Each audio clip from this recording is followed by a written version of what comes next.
Hi, this is the 2020 COVID video for the 8th grade.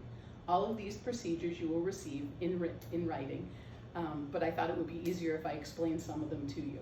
We are asking all parents to take temperatures of their children before they arrive at school. When they do arrive at school, if they're in the car line, they will get out of their car and there will be a teacher there to take their temperature immediately here on the spot before they go to their line. If they are walkers, there will be teachers at both ends of the schoolyard also taking temperatures before they enter the building. Once they have joined their line, there are gray spots in the schoolyard that mark off where they will stand. Their class spaces are the same, but they are spaced out in line farther than they have been in the past. While they are outside in line, they do need to wear their mask, and they will be socially distancing. When we come in the building, there will only be 2 grades per entrance entering the building.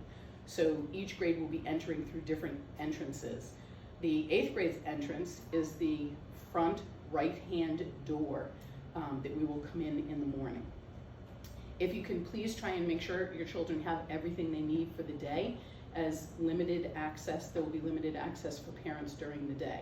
We're trying to cut down on the amount of people entering and leaving the building. There will be a box outside the main door. There will be a drop-off box that you can leave like a lunch or a book that was forgotten in. If that happens, if you could please let Miss Louise in the main office know that it's there so it doesn't sit there all day, that would be great.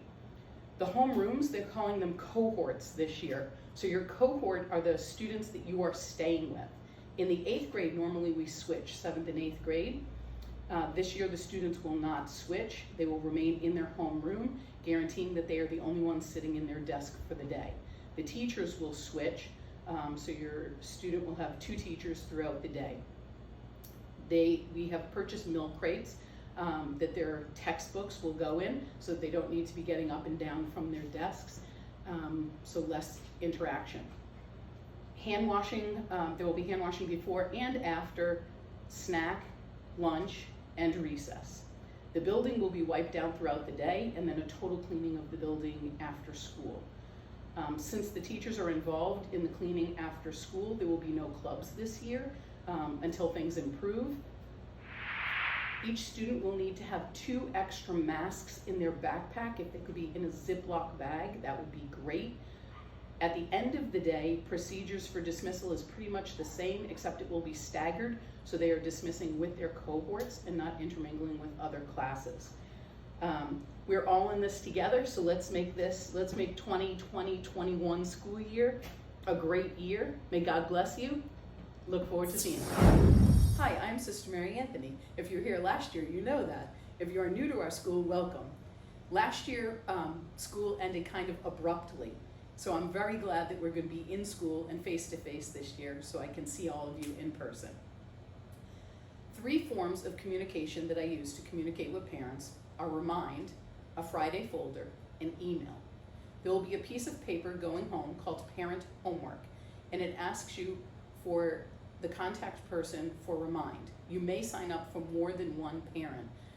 The Remind app allows me to send you messages, and in 8th grade there's a lot of them, and I can't always count on the students to bring things home and inform you of what's going on. The Remind app allows me to communicate with you as a parent, letting you know that there are field trips coming up, permission slips are due, lunch money is due, or there's been a change in our schedule. So it's very important that I have an accurate phone number for the Remind app. Email is probably one of the best ways to reach me. Remind would be the #1 way, email would be the 2nd. Please do not use the email that is with the option C account. There is nothing that notifies us that there is a message in there. So if you can use the school email, which is slovezzola, LOVEZZOLA, at christthekingschool.net. This is the 2nd best way to reach me. Also, there's a Friday folder that goes home every Friday. In the Friday folder are notices from Mr. Chalk, anything that's being passed out in our school, Parent Teacher Association, CYO, and there's letters from me too. Tests in the 8th grade, I do not send home. The grades are posted on option C, and if you would like to come in and view a test, you're more than welcome to, or if you want me to copy one and send it home, I'm happy to do that too.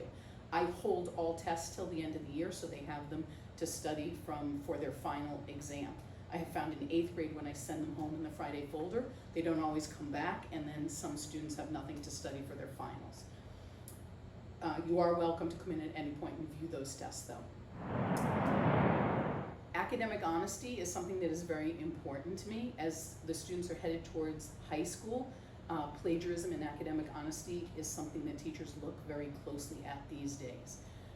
Let me define that for you. If you do your homework and your friend does their homework and you compare answers and you find one that you don't agree on and you search and find the answer, that to me is going over your work before it is passed in. If you do your work and your parents look over it and say you might want to check number 2, that is your own work.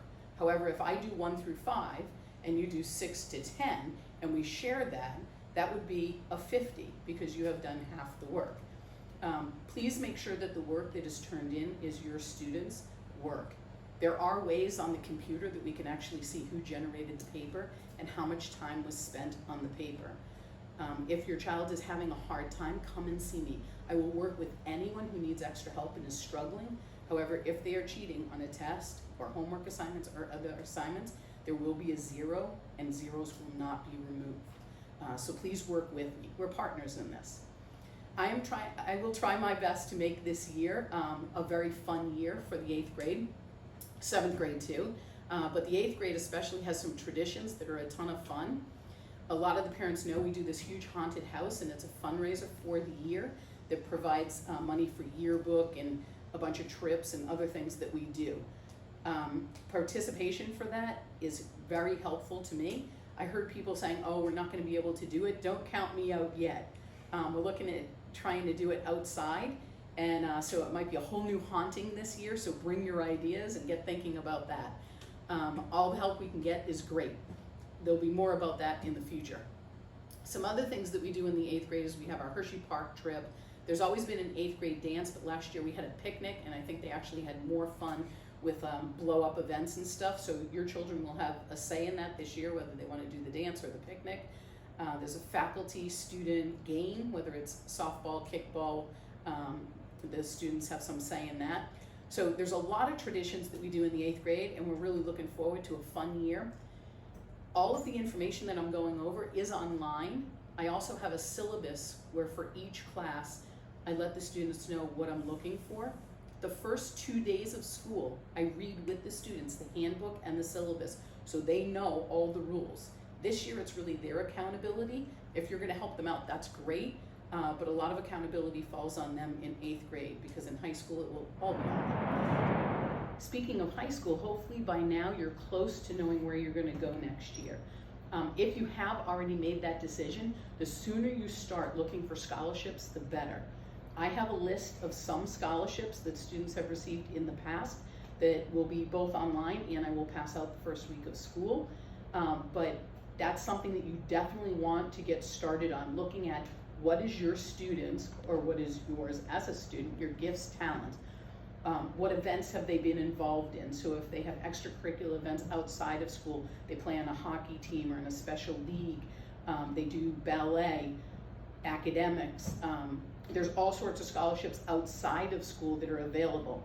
A very important thing to do is to go to the high school's website and look on the high school's website for scholarships that are available. They have tight deadlines. If you need letters of recommendation from your teachers, first make sure that you have given me something to recommend. And what I mean by that, I've been telling them since 5th grade, if you want me to write you a letter of recommendation, please make sure there's something I can recommend. It's my job to make you stand out from hundreds of other students, but you have to have given me something that makes you stand out. Still ask, I'm happy to write letters for people. But also give me enough time that I can get that letter back to you in a good amount of time. So 2 days ahead of time or a day ahead of time, I will definitely say no to. Students are allowed 1 high school visitation. That doesn't mean you can only go on 1 high school visitation. You can go on as many as you want, but you're allowed 1 excused absence. You still are marked absent for that day, but it does not count against your perfect attendance. After 1, it counts as an absence, but you're allowed to go on as many high school visitations as you need to go on. Something that I didn't mention earlier is 2 things that will definitely be needed this year, and I don't know if they're on the supply list, is an assignment pad. That is on the supply list, but every single night there is homework. It is on the board all day long, and students have a chance to write it down. That needs to be written down. The first week of school, I check to make sure they're doing that. After that, it is up to them to make sure they're copying down the homework. I still pause every day and say, write down your homework, but after that, I don't walk around the room in 8th grade and check to see if they are doing it. Not on the supply list is a water bottle. If students could have a reusable water bottle, this would be very helpful this year. We are not allowed to use the water fountains due to COVID. However, the 8th grade tends to consume a lot of water, so I will have a Gatorade jug full of water and ice in the classroom.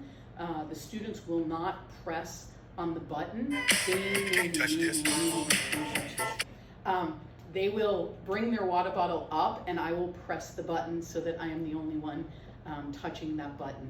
But water will be available to them during the day, so if they could bring a reusable water bottle, that'll be great.